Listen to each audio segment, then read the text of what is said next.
والصلاة والسلام على أشرف الأنبياء والمرسلين وعلى آله وصحبه أجمعين ومن تبعهم بإحسان إلى يوم الدين. يا أيها الذين آمنوا اتقوا الله حق تقاته ولا تموتن إلا وأنتم مسلمون. يا أيها الناس اتقوا ربكم الذي خلقكم من نفس واحدة وخلق منها زوجها وبث منهما رجالا كثيرا ونساء واتقوا الله الذي تساءلون به والأرحام إن الله كان عليكم رقيبا. يا أيها الذين آمنوا اتقوا الله وقولوا قولا سديدا يصلح لكم أعمالكم ويغفر لكم ذنوبكم ومن يطع الله ورسوله فقد فاز فوزا عظيما. أما بعد فأعوذ بالله من الشيطان الرجيم. بسم الله الرحمن الرحيم.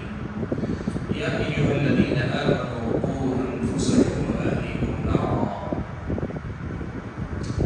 محترم صدر اجلاس،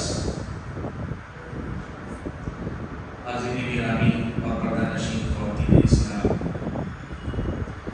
اللہ رب الجلال کا مجمع اور آپ سبھی حضرات اور خواتین پر یہ خاص فضل و کرم ہے کہ آج اس نے اس کے اپنے گھر میں مجھ کو اور آپ کو اکٹھا فرمائے تاکہ ہم اور آپ دین کی کچھ باتیں سنیں، اپنے ایمان کی ترقی کی فکر کریں، اپنی اصلاح کر سکیں اور اپنی ذمہ داریوں کو پہچان کر ان ذمہ داریوں کو ادا کرنے والے ایک اچھے مسلمان بن سکیں۔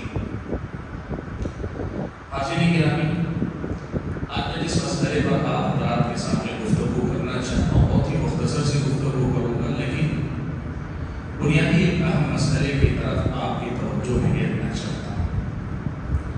وہ مسئلہ یہ ہے کہ ہماری اور آپ کی جو ذمہ داریاں ہم پر اللہ تعالیٰ کی طرف سے فرض کی گئی ہیں، عائد کی گئی ہیں، ان میں سے ایک اہم ذمہ داری ہے ہمارے اپنے بچوں کی دینی تربیت۔ ہمارے اور اپنے بچوں کی، بچیوں کی دینی تربیت کرنا یہ ہم اور آپ پر فرض ہے اور فرض عین ہے۔ فرض عین کا مطلب یہ ہے کہ اللہ تبارک و تعالیٰ نے ہمیں سے ہر اس آدمی پر جو باپ ہے، ہر اس خاتون پر جو ماں ہے، جیسے نماز فرض کی ہے، روزہ فرض کیا ہے، استطاعت رکھنے پہ زکات اور حج فرض کیا ہے، ویسے ہی جس کو اللہ نے اولاد دے دی اس پر اللہ تبارک و تعالیٰ نے اپنے بچوں کی دینی تربیت فرض قرار دی۔ دیکھیے، بنیادی مسئلہ ہم کو یاد رکھنا چاہیے کہ اولاد اللہ تبارک و تعالیٰ کی بہت بڑی نعمت ہے۔ اولاد اللہ تبارک و تعالیٰ کی بہت بڑی نعمت ہے۔ کیوں نعمت ہے؟ ہم میں سے بہت سارے لوگ جو اولاد والے ہیں یا اللہ نے جن کو اولاد نہیں دی ہے، ان سے اگر آپ پوچھیں تو کئی اسباب آپ کے سامنے آئیں گے۔ ایک وجہ تو یہ مثال کے طور پہ بیان کی جائے گی کہ اس سے ہمارا خاندان آگے بڑھے گا، ہمارے بچے ہوں گے، ہماری اولاد ہوگی تو ہمارا خاندان آگے بڑھے گا۔ کئی لوگ یہ بتائیں گے آپ کو کہ یہی اولاد تو ہمارے بڑھاپے کی لاٹھی، ہم جب کمزور ہو جائیں گے، لاچار ہو جائیں گے، مجبور ہو جائیں گے، یہی اولاد تو ہمیں سہارا دے گی، یہی اولاد تو ہمارا سہارا بن کر مدد کرے گی، ہماری اولاد ہمارے بڑھاپے کی لاٹھی ہے۔ ہم اور آپ جانتے ہیں کہ کئی بار اولاد والدین کی نیک نامی کا سبب بنتی ہے۔ دنیا مجھے نہیں جانتی، لیکن اگر میری اولاد اچھی ہو، میری اولاد کی وجہ سے لوگ مجھے پہچانتے ہیں۔ بچوں کی وجہ سے باپ کی عزت کی جاتی ہے، ماں کی عزت کی جاتی ہے۔ بچے اگر قابل ہو گئے، بچے اگر اچھے ہو گئے تو پھر اس کی وجہ سے نہ صرف ماں باپ بلکہ خاندان قبیلے کا نام روشن ہوتا ہے۔ ایسے بہت سارے اسباب عام طور پہ گنائے جاتے ہیں، لیکن ایک مومن کی زندگی میں اولاد کا مسئلہ ان تمام وجوہات سے بھی زیادہ اہم ہے۔ کیوں؟ دیکھیے، ایک بات یاد رکھیے، اولاد اصل میں ہمارے اور آپ کے بعد ہمارے اور آپ کے لیے صدقہ جاریہ ہے۔ یہ جو اسباب، یہ جو فائدے میں نے ابھی مختصر آپ کے سامنے گنائے، یہ سارے کے سارے اپنی جگہ پہ ہیں اور جائز ہیں۔ یعنی آپ یہ سوچیں کہ آپ کی اولاد آپ کا سہارا بنے، آپ کی نیک نامی کا سبب بنے، اور اس کے علاوہ آپ کے جذبات کی جو باپ بننے کا ایک احساس ہے، خواہش ہے، اس کی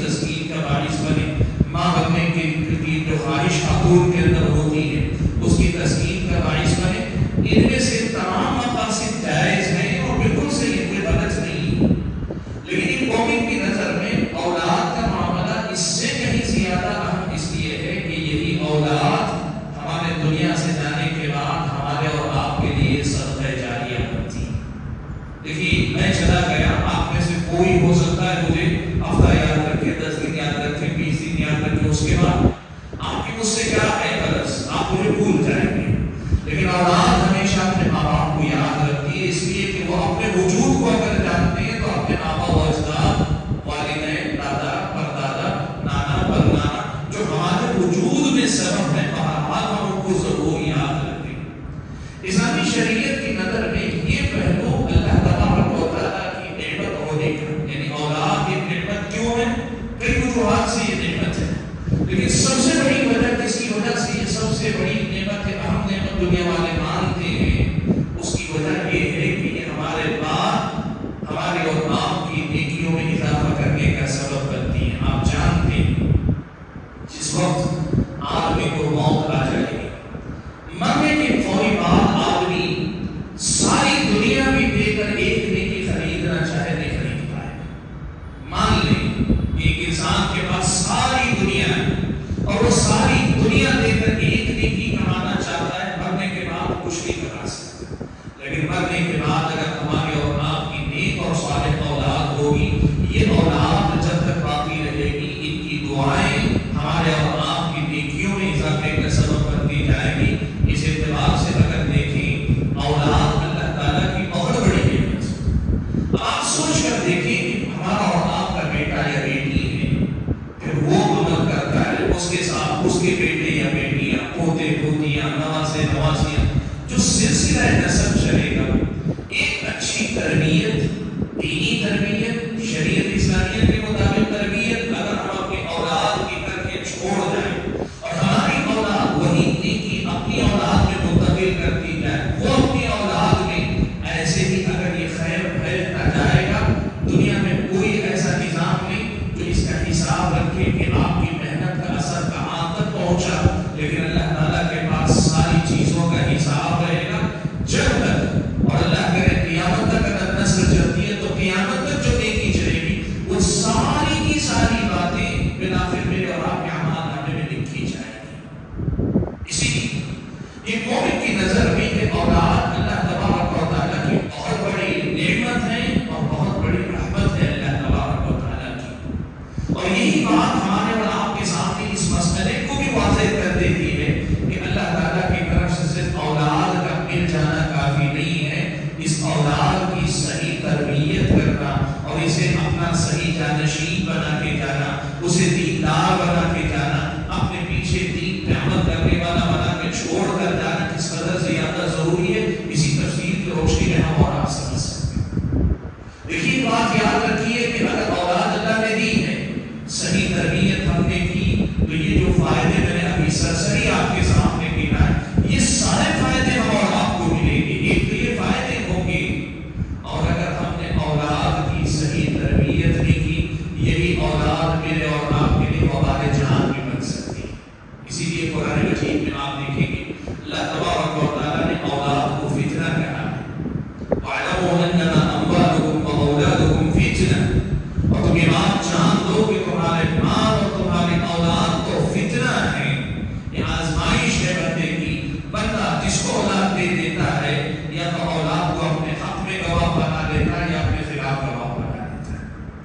ہم اور آپ کو یہ دیکھنا ہے کہ اگر اللہ نے مجھ کو اور آپ کو اولاد دی ہے تو کیا ہم نے اتنی محنت کی، اتنی توجہ دی، اتنی فکر کی، ایسی تربیت کی کہ کب روز قیامت اللہ تعالیٰ کے پاس یہ ہمارے حق میں گواہ بنے گی، یا پھر یہ کہ ہم نے غفلت برتی، لاپرواہی کی، ہم نے ان کو نظر انداز کیا، ان کی دنیا کو بنانے کی فکر کی لیکن دینی تربیت نہیں کی، نتیجے میں دنیا کے تو اچھے تھے، کب روز قیامت اللہ کے پاس ہمارا گریبان پکڑنے والے تو نہیں ہو جائیں گے.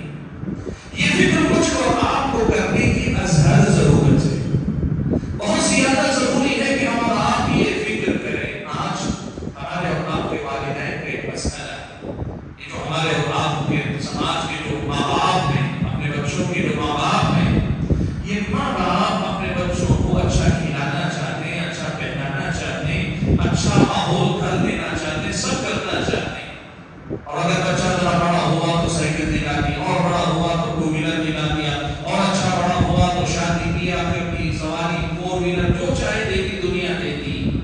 لیکن بچوں کو صحیح دینی تربیت نہیں دی. یاد رکھنا ایسے دنیا تو پوری دیتے ہیں لیکن دینی تربیت نہیں دے پاتے. کیوں؟ اس لیے کہ بچوں کی اصل ضرورت کیا ہے؟ کھانا پانی. ہاں زندہ رہنے کے لیے, اس دنیا میں زندہ رہنے کے لیے کھانا پانی کپڑا, یہ جو ان کی ضرورت زندہ رہنے کے لیے.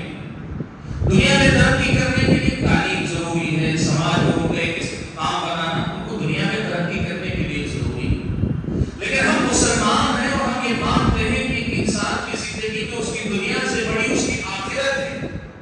وہ دنیا کے لیے نہیں آخرت کے لیے پیدا ہوا ہے. تو آپ بتائیں جو والدین بچوں کی دنیا بنانے کے لیے تو محنت کرتے ہیں لیکن ان کی آخرت بنانے کے لیے محنت نہ کرتے ہو, یہ والدین کیا واقعی معنوں میں اپنے بچوں کا حق ادا کر رہے ہیں؟ یا واقعی معنوں میں اللہ تبارک و تعالیٰ کے پاس یہ کامیاب ہو پائیں گے, اللہ تعالیٰ کے پاس یہ اپنی ذمہ داری کو ادا کرنے والے قرار پائیں گے؟ نہیں. اللہ کے نبی صلی اللہ علیہ وسلم نے فرمایا کلکم راع وکلکم مسئول عن رعیتہ. تم میں سے ہر ایک آدمی ذمہ دار ہے اور اس سے اس کی اپنی ذمہ داری کے بارے میں پوچھا جانے کا ہے. پھر اللہ کے نبی صلی اللہ علیہ وسلم نے تفصیل دکھائی کون کس کس کا ذمہ دار ہے, اور ان میں سے آپ نے یہ بات بھی بیان فرمائی کہا کہ تم میں کا ہر آدمی اپنے گھر کا ذمہ دار ہے اور اس کے اپنے گھر کے بارے میں اس سے پوچھا جانے والا ہے. یعنی آپ کے ماتحت آپ کے بچے, آپ کی بیوی, آپ کی ذمہ داری میں جو بھی ہے, اور اسے قیامت اللہ کے پاس مجھ کو اور آپ کو حساب دینا ہے. آپ یقین کریں ہماری اور آپ کی اولاد کی دینی تربیت کی فکر کرنا یہ میری اور آپ کی بڑی اہم ذمہ داری ہے, بڑی اہم ذمہ داری. اگر ہم نے اپنی اولاد کی دینی تربیت کی فکر کی تو یوں سمجھیے کہ یہ لاٹری جسے کہتے ہیں, یعنی آپ کی میری اور آپ کی کامیابی کا ایک ایسا سبب بن جائے گا کہ آدمی بسا اوقات توقع نہیں کرتا. کتنے ایسے والدین ہوں گے آپ سوچیں جن کا اپنا عمل تو ادھورا یا ناقص ہوگا, لیکن صحیح تربیت کے نتیجے میں بچوں کے اعمال, بچوں کی نیکیاں, بچوں کی اچھائیاں ان کے اعمال نامے میں داخل ہوئے تو ان کا بیڑا پار ہو گیا. ہم کی یہ سوچنا ہے کہ کیا ہم نے اپنے بچوں کو ایسا بنانے کی کوشش کی کہ وہ اللہ تعالیٰ کے پاس ہماری نجات کے لیے اللہ تبارک و تعالیٰ کے پاس ذریعہ بن پائیں گے.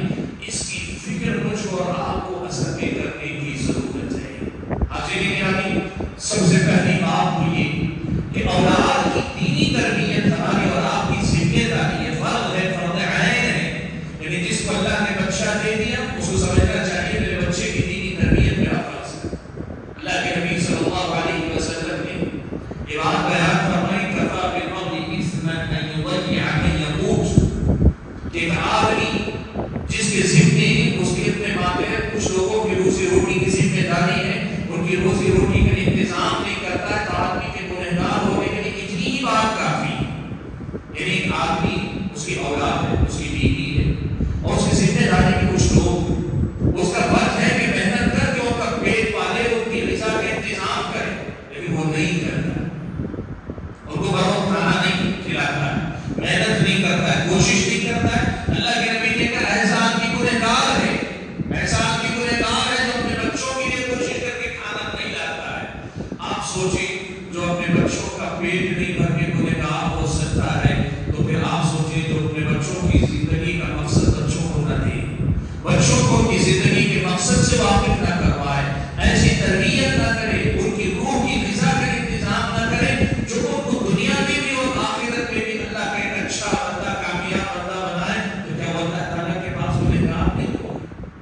یہ ذمہ داری ہے کہ والدین فکر کریں کہ ان کے اپنے بچے روز قیامت ان کے اپنے حق میں گواہ بنے اور اس سے پہلے خود اپنی آخرت میں وہ کامیاب ہو سکے.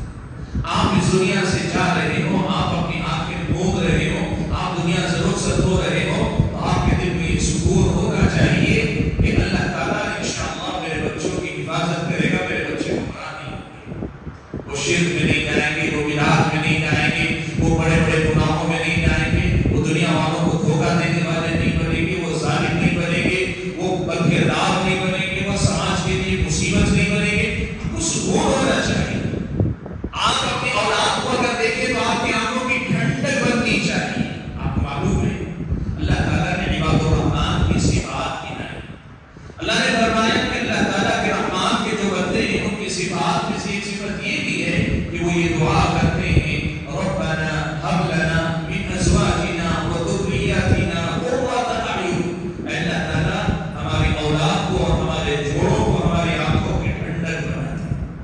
یہ آنکھوں کی ٹھنڈک کیا ہے؟ آپ دنیا دار ہیں، بچے کو آپ دیکھتے ہیں اچھا بزنس کر رہا ہے، ویل سیٹل لائف ہے، آپ کی آنکھیں ٹھنڈی ہو جاتی ہیں، اس لیے کہ آپ دنیا دار ہیں، آپ نے ان کی دنیا دیکھی۔ آپ ایک مسلمان ہیں، آپ ایک مومن ہیں اور آپ ایک اچھے بندے ہیں، آپ کی آنکھوں کو ٹھنڈک اس وقت ملتی ہے جب آپ یہ دیکھتے ہیں کہ وقت ہونے کے ساتھ آپ کا بچہ مسجد کی طرف چلا جاتا ہے، کسی کے بولنے کی ضرورت نہیں ہوتی۔ آپ کا بچہ فجر کی نماز میں اپنا بستر چھوڑ کر مسجد کی طرف جا رہا ہے، آپ کی آنکھوں کو ٹھنڈک اس وقت ملتی ہے۔ آپ کا بچہ دیندار ہے، اپنی زندگی میں حلال و حرام کا خیال رکھتا ہے، آپ کی آنکھوں کو ٹھنڈک اس وقت ملتی ہے۔ آپ یہ دیکھتے ہیں کہ آپ کا بچہ دینی ماحول کو پسند کرتا ہے، دنیا میں رہتا ہے لیکن دنیا کی دین کے مطابق گزارتا ہے، آپ کی میری آنکھوں کو ٹھنڈک اس وقت ملتی ہے۔ آنکھوں کی ٹھنڈک اولاد کو اگر بنانا ہے تو مومن کی آنکھوں کو ٹھنڈک اس کی دینداری کو دیکھ کر ملے گی، اس کی دنیا داری کو دیکھ کر ملے گی۔ اسی لیے ہماری اور آپ کی اولاد کی تربیت ہماری اور آپ کی بہت بڑی ذمہ داری ہے، اس بات کو ہم اور آپ کو یاد رکھنا چاہیے۔ آخری گرامی، اولاد کی دینی تربیت، اولاد کی دینی تربیت کیوں ضروری ہے؟ ایک اور حوالے سے بھی میں آپ کے سامنے اس پہلو کو رکھنا چاہتا ہوں۔ دیکھیے ایک بات یاد رکھیں، انسان کو اللہ تعالیٰ نے ایسا بنایا ہے کہ اس دنیا کے اندر کبھی وہ ایمان کے کمال پہ ہوتا ہے تو کبھی اس کا ایمان کمزور سے کمزور تک پہ ہو جاتا ہے۔ ایسا بھی ہوتا ہے کہ ایک انسان موافق حالات میں بہت دیندار ہوتا ہے، مخالف حالات میں وہ گھبرا جاتا ہے، ڈر جاتا ہے، دین سے دستبردار میں ہو جاتا ہے۔ ایسا بھی ہوتا ہے کہ زندگی کے بعض اوقات وہ بڑا دیندار ہے اور بعض اوقات وہ آدمی دین سے دستبردار ہو جاتا ہے۔ زندگی آدمی کا جو امتحان لیتی ہے، قرآن مجید میں اللہ تعالیٰ نے ایک بات بہت صاف بیان فرمائی، احسب الناس ان یترکوا ان یقولوا آمنا وهم لا یفتنون، کہ لوگوں نے یہ سمجھ رکھا ہے کہ وہ یہ کہیں گے کہ ہم ایمان لائے تو ان کو چھوڑ دیا جائے گا، ان کو آزمایا نہیں جائے گا۔ اگر ایسا سمجھ رہے ہیں تو ایسا سمجھنا غلط ہے، ایسا سمجھنا غلط۔ اللہ تعالیٰ ایمان لانے کے بعد آزمائے گا۔ وَلَقَدْ فَتَنَّا الَّذِينَ مِن قَبْلِهِمْ فَلَيَعْلَمَنَّ اللَّهُ الَّذِينَ صَدَقُوا وَلَيَعْلَمَنَّ الْكَاذِبِينَ۔ ہم نے ان سے پہلے والے لوگوں کو بھی آزمایا ہے۔ اللہ تبارک و تعالیٰ کی طرف سے آزمائش اللہ تعالیٰ کی سنت۔ ہمارے اور آپ کے بچوں کی دینی تربیت ایسی ہم اور آپ کو کرنی چاہیے کہ ہمارا بچہ بہار ہو کے فضا لا الہ الا اللہ، موسم موافق ہو کے مخالف ہو، حالات موافق ہو کے مخالف ہو، آدمی کی زندگی میں خوشحالی ہو کہ پریشانیاں ہو، سکون اطمینان ہو کہ اضطراب و بے چینی ہو، ہر حال میں اللہ تعالیٰ کی بندگی کرنا چاہتا ہے۔ یہ کیسے ہوگا؟ یہ مسلسل تربیت سے بات آتی ہے۔ بچوں کی صحیح دینی تربیت اگر ہم اور آپ کرتے ہیں تبھی جا کر یہ تربیت ان کو واقعی معنوں میں دیندار بنا پاتی ہے۔ میں آپ کو اسی بات کو ذرا اور آگے لے جا کر سمجھنا چاہوں گا۔ دیکھیے ایک بات یاد رکھیں، اسکول کے حالات جیسے کچھ دیکھنے کو مل رہے ہیں کہ کچھ لوگ چاہتے یہ ہیں کہ یہاں جینے والے مسلمانوں کے حالات تنگ سے تنگ دیے جائیں، یعنی وہ یہ چاہتے ہیں کہ یہاں مسلمان تو رہیں لیکن مسلمان اپنی الگ شناخت کو چھوڑ دیں، ان کی اپنی الگ شناخت نہیں ہونی چاہیے۔ اسی لیے آپ دیکھیں کتنے مسائل پچھلے 8 سے 10 سال کے اندر ہم نے دیکھے، کتنے مسائل اٹھائے گئے۔ سارے مسائل کون سے؟ مسلم آئیڈینٹی کے، مسلم شناخت کے، وہ مسائل ہیں کہ جن کی وجہ سے مسلمان کی اپنی پہچان ہوتی ہے۔ حجاب کا مسئلہ ہوگا، کئی اسٹیٹس میں اذان پر پابندی لگائی گئی، کئی جگہ پر آپ جانتے ہیں حلال ذبیحہ نہیں بیچنا چاہیے، حلال کے نام سے ذبیحہ نہیں بیچنا چاہیے۔ یہ مسائل اٹھائے گئے اور یونیفارم سول کوڈ کے بات کی جا رہی ہے، مسلمانوں کے مسئلہ لا نہیں ہونا چاہیے۔ یعنی آپ یوں سمجھیے کہ ایسے حالات پیدا کیے جا رہے ہیں کہ اس ملک میں مسلمان رہ سکتا ہے لیکن یہ سمجھ کر کہ میں اللہ کا بندہ ہوں، یہ سارے اللہ کے نافرمان ہیں، آپ نہیں جی سکتے۔ آپ کو یہ سوچ چھوڑ دینی چاہیے کہ آپ ان سے بہتر ہیں، اور ان کا ماننا یہ ہے کہ یہ آپ اسی وقت چھوڑیں گے جب آپ کو اس سماج میں جو امتیاز حاصل ہے، جو پہچان آپ کو حاصل ہے، یہ پہچان آپ کی مٹائی جائے گی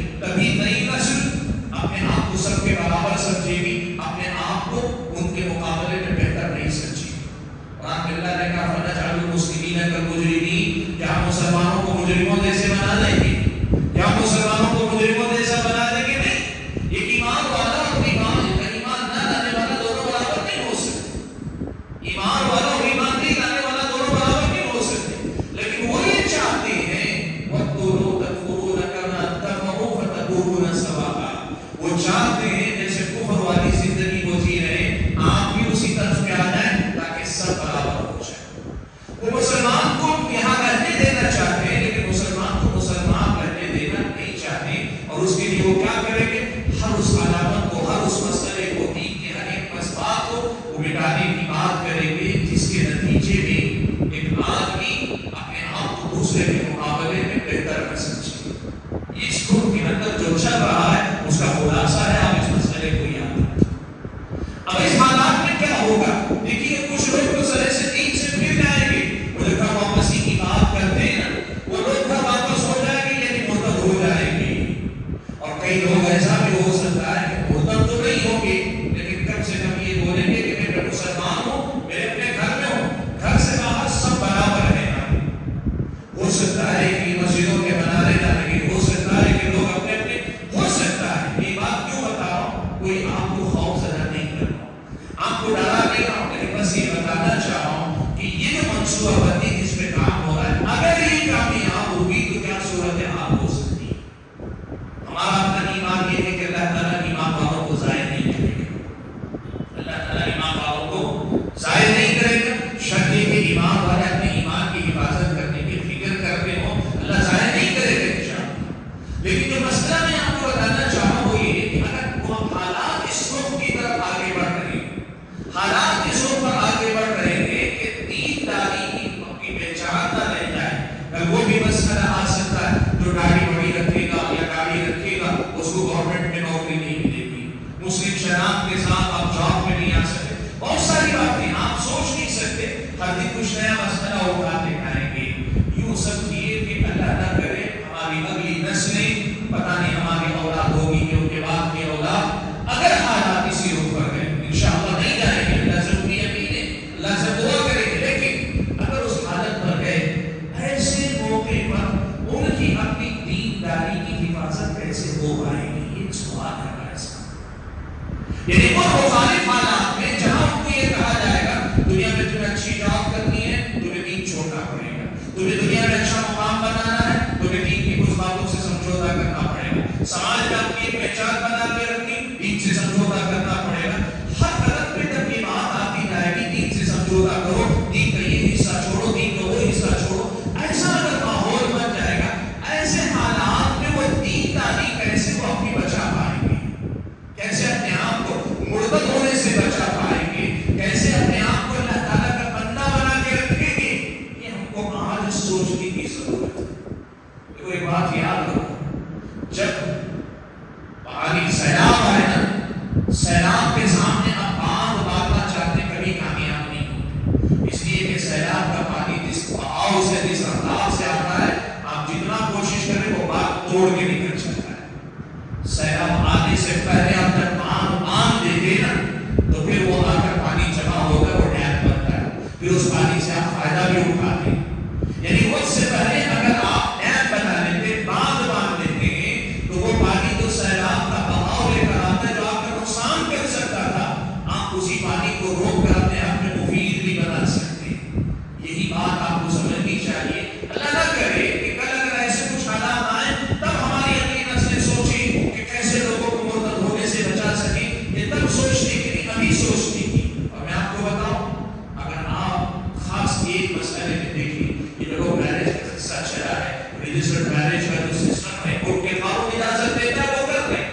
لیکن ہمارے آپ کے اندر سوسائٹی کی سطح پر ہم یہ جو سوچ تھے مسلم لڑکیاں غیر مسلموں سے شادی کیوں کر رہی، آج ان کو کیسے روکا جائے، کیا کیا جائے، یہ وہی مسئلہ ہے کہ ہم نے پہلے سیلاب کو آگے دیا، ہم اس کے سامنے باندھ باندھنا چاہتے ہیں.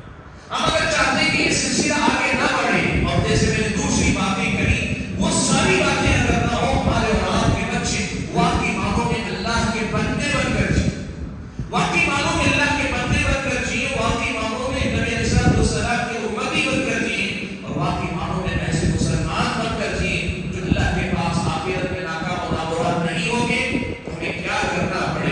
سبحان اللہ، اس کا جواب ہم اور آپ کو پیارے نبی صلی اللہ علیہ وسلم کی سیرت سے ملتا ہے۔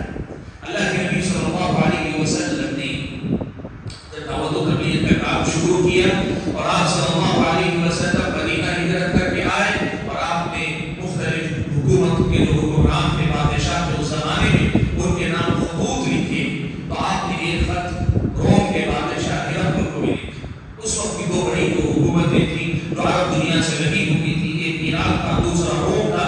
روم کا جو بادشاہ ہرقل تھا اس کے پاس آپ نے خط لکھ کر بھیجا۔ روم کا جو بادشاہ تھا وہ ایک تو بڑا جہادی تھا، بڑا تجربہ کار آدمی، اور دوسرا یہ کہ عیسائی تھا۔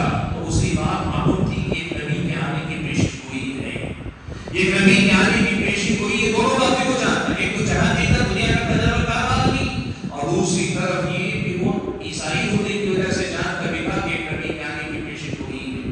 جیسے ہی اس کے پاس اللہ کے نبی کا خط پہنچا تو اس نے اپنے درباریوں سے کہا کہ دیکھو یہ جہاں سے خط آیا ہے مکے کا کوئی قافلہ اگر تجارت کے غرض سے آیا ہوا ہو تو ان لوگوں کو میرے پاس بھیجا۔ اللہ کا کرنا کہ حضرت ابو سفیان رضی اللہ تعالی اس وقت تک ایمان نہیں لائے تھے، اس وقت کبھی ایمان وہ نہیں لائے تھے، اور وہ تجارتی قافلے کے ساتھ جو کہ شام کے اندر، روم کے اندر موجود تھے، قافلے کے ساتھ حضرت ابو سفیان کو لے کر لایا گیا، حاضر کیا گیا۔ بادشاہ نے ان سے سوالات کیا، بڑا تفصیلی واقعہ، میں سارا واقعہ نہیں سنانا چاہتا، اس میں سے دو سوال آپ کے سامنے رکھتا ہوں۔ پہلا سوال دو میں سے پہلا سوالات تو ترتیب سے کئی پوچھے، ان دو میں سے پہلا سوال اس نے پوچھا کہ یہ جو نیا نبی نبوت کے دعویدار شخص ہے، اس پر ایمان لانے والے لوگ کون ہیں؟ سماج کا کون سا طبقہ ایمان لاتا ہے؟ کیا یہ سردار ہیں، بڑے طاقتور لوگ ہیں، ایسے لوگ ہیں جن کا سماج میں بڑا اونچا مقام ہے، ایسے بڑے لوگ ایمان لا رہے ہیں، یا پھر سماج کا کوئی اور طبقہ؟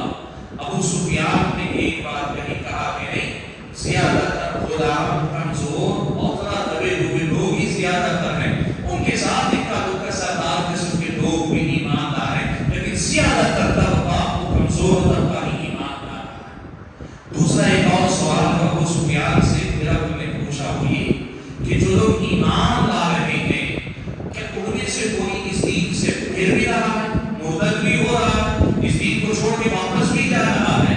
ابو سفیان رضی اللہ عنہ نے کہا کہ نہیں، اب تک تو ہم نے نہیں دیکھا کہ کوئی دین سے پھر کے جاتا ہو، حالانکہ ہم نے ان کو مارا، کاٹا، ستایا، جو کچھ ہم کر سکتے تھے، ہمارے ظلم و زیادتی کے باوجود وہ دین سے پلٹ کر واپس نہیں گئے۔ میں آپ کو بتاؤں ان دونوں جوابوں پر ہرقل کا جو روم کا حکمران ہے، بادشاہ ہے، اس کا جو کمنٹ تھا وہ بڑا اہم ہے۔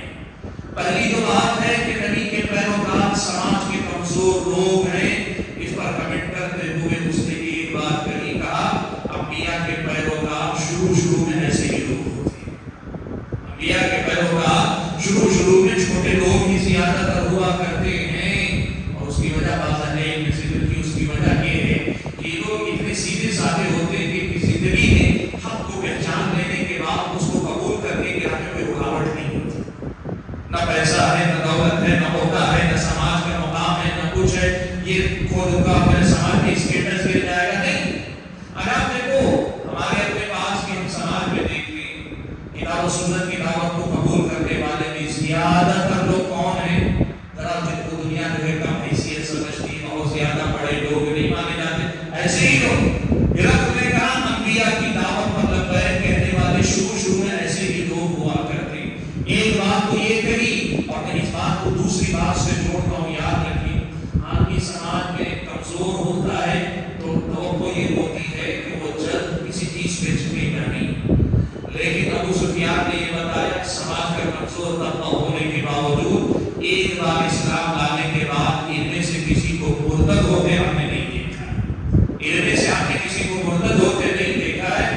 تو اس پر کمنٹ کرتے ہوئے، اس پر تبصرہ کرتے ہوئے ہرقل نے ایک بات کہی، کہا وَكَذَا الْإِيمَانُ إِذَا خَالَطَتْ بَشَاشَتُهُ الْقُلُوبَ، کہا ایمان کا یہی کمال ہے کہ جب ایمان کی بشاشت آدمی کے دل میں گھر کر جاتی ہے تو وہ جان سے جاتا ہے لیکن ایمان سے نہیں جاتا، وہ اپنی جان لینے والے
اکثر یہ بات سوچتا ہوں، ظلم و ستم کے جو پہاڑ صحابہ پہ توڑے گئے نا، دیکھیے جب ہم پڑھ رہے ہیں تو پڑھنے میں 10 منٹ میں نکل جاتا ہے صحابہ سے، آپ کو میں سناتا ہوں، سننے میں آپ کو بھی نکل جاتے ہیں 10 منٹ میں باتیں، لیکن کبھی رک کر سوچئے کہ ایک تکلیف اتنی جان لیوا ہے کہ اگر ہم پہ گزرے تو اندازہ بھی نہیں لگا سکتے کہ ہم صبر بھی کر پائیں گے۔ میں اکثر یہ سوچتا ہوں کہ آخر کون سی بات تھی جس نے ان کو اس قدر زیادہ جما دیا تھا، سب قربان کر دیا۔ آپ کوئی چیز ایسی نہیں، آپ دنیا کی جو چیز بتائیے ہر چیز کی قربانی دینے والے صحابہ کو مل جائیں گے، الگ الگ تھے، کوئی مالدار صحابی تھا، کوئی فقیر صحابی تھا، کوئی اونچے خاندان کا ناز و نعمت میں پلا ہوا صحابی بھی تھا، کوئی زمینی حقیقتوں کو جھیلنے والے صحابی بھی تھے، ہر طرح کے صحابہ تھے، لیکن دین پر ثابت قدم رہنے کے معاملے میں سب یعنی کوئی پھرتا نہیں تھا۔ ہم عام طور پہ بولتے ہیں جو آدمی جو ہے زمینی محنت کیا ہوا رہتا اس کے اندر قوت برداشت زیادہ ہوتی ہے، ان صحابہ کیا حضرت مصعب بن عمیر کا مسئلہ کہ اتنے خوشحال صحابی کہ وہ آگے چلتے تو آگے پیچھے ان کی غلام پھرا کرتے تھے، اتنی اچھی خوشبو استعمال کرتے تھے کہ جس گلی سے گزر جاتے پیچھے سے آنے والوں کو پتہ چلتا مصعب بن عمیر گزرے، نازل نعمت میں پلا ہوا جسم کتنا نازک ہوتا ہے آپ اندازہ لگا سکتے ہیں، لیکن آپ دیکھ لو صحابی کا بیک گراؤنڈ چاہے پیسے والا ہو، غریب ہو، ناز و نعمت میں پلا ہو، یا پھر یہ کہ تکلیفوں کو جھیل کر پروان چڑھا، وہ جیسے بھی ہو، ایک بار ایمان لانے کے بعد سب کی کیفیت ایک ہو جاتی ہے، دین ہمارا ہے باقی سب تمہارا ہے، جو چاہے لے لو لیکن دین نہیں لے سکتے، ہماری جان بھی لے سکتے ہو لیکن ہمارا ایمان نہیں لے سکتے۔ ایسی گفتگی صحابہ کے اندر کہاں سے آئی؟ جواب ملتا ہے وَقَدَ الْإِيمَانِ إِذَا خَالَطَتْ بَشَاشَتُهُ الْقُلُوبُ، ایمان کے اندر اللہ نے یہ کمال رکھا، یہ قوت رکھی ہے کہ جب یہ ایمان واقعی معنوں میں دل کے اندر روح کے اندر اتر جائے گا تو پھر آدمی جم جاتا ہے، ڈٹ جاتا ہے، پھر کبھی وہ مرتد نہیں ہوا کرتا۔ اور یہی وجہ ہرقل نے بتائی حضرت ابو سفیان کو کہ تم نے سب آزما کے دیکھ لیا پھر بھی وہ مرتد نہیں ہوئے، تو اس کی وجہ یہ ہے۔ اور یہی سے مجھ اور آپ کو یہ سبق ملتا ہے کہ ہمیں اپنی اولاد کی تربیت کیسے کرنی چاہیے۔ دیکھیے ایک بات میں آپ کو بتاتا ہوں، سب چیز ہم اور آپ اپنی اولاد کی تربیت کرتے ہیں، بچے کو بتاتے ہیں تم کو کس نے پیدا کیا؟ اللہ نے پیدا کیا، تم کو رزق کون دیتا ہے؟ اللہ دیتا ہے، تمہارے رفع و نقصان کا مالک کون ہے؟ اللہ ہے۔ یہ باتیں اگر بچہ میرا اور آپ کا بچہ بتاتا ہے زبان سے تو اچھی بات ہے، یقیناً اچھی بات ہے، لیکن ایک بات ہم کو یاد رکھنی چاہیے، یہ صرف تعلیم نہ ہو کہ جیسے طوطے کو آپ نے کچھ چیزیں رٹا دی، اس سوال کا یہ جواب ہے، اس سوال کا یہ جواب ہے، اس سوال کا یہ جواب ہے۔ آواز یقیناً تعلیم ہی سے ہوتا ہے، تنقید سے ہوتا ہے، پڑھا کر ہوتا ہے، لیکن پھر یہ مسئلہ صرف سوال کے جواب تک نہیں رکنا چاہیے، یہ روح کے اندر اس کے اترنا چاہیے۔ اللہ کی ایسی معرفت، ایسی معرفت، ایسی معرفت کہ بندہ صرف اللہ کا ہو کر رہ جائے، اللہ کے علاوہ اس کی زندگی میں کچھ نہ رہے۔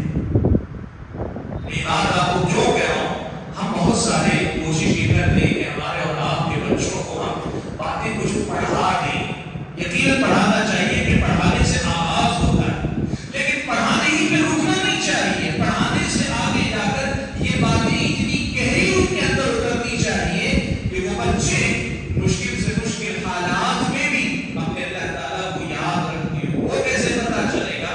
آپ اپنے بچوں کو دیکھیں، آپ کو پتا چلے گا۔ مان لیں بچے دیکھنے نہیں چاہیے لیکن مثال دینے کے لیے کارٹون دیکھ رہا ہے بچہ، اور کارٹون میں دیکھتے ہوئے کوئی شرک کی بات آ جاتی ہے، جیسے کوئی کسی بت کے سامنے سجدہ کر رہا ہے، اس قسم کی بات آ جائے، اس بچے کی نیت اندر سے جاگنی چاہیے کہ نہیں یہ غلط ہو رہا ہے۔ تو بڑا فرق ہے یہ کہنا کہ آپ کے بچے سے پوچھے شرک کیا ہے تو وہ غیر اللہ کو سجدہ کرنا جواب دے، اور دوسرا یہ کہ کسی غیر اللہ کو سجدہ کرتے ہوئے دیکھ کے بچہ آپ سے کہے ابو دیکھو وہ غلط کر رہا ہے، امی دیکھو یہ غلط کر رہا ہے، یا بچہ پوچھے ابو یہ کیوں غلط کرتے ہیں، ابو ان کے پاس یہ کیوں؟ یہ جو چیز ہے اصل چیز ہے روح میں اترنا۔ ایک ہے تعلیم، تعلیم آغاز ہے، لیکن تربیت نام اس بات کا ہے کہ یہ علم کھول کر ایسے پلا دے کہ بچے کی روح